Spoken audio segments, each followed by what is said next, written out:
chicken inasal, tsaka yung sausawan ko na cucumber. Tapos yung kanin ko. Let's rice yan tayo guys kasi gusto ko mag-diet. So let's eat.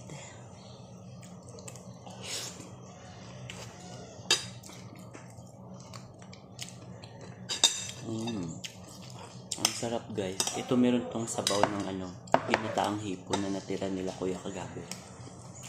So inubos ko na para hindi mapanis, diba?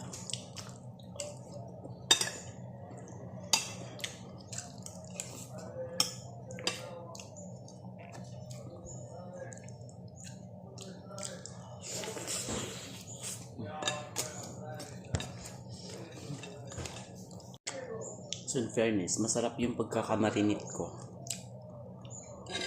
Perfect lang yung lasa niya.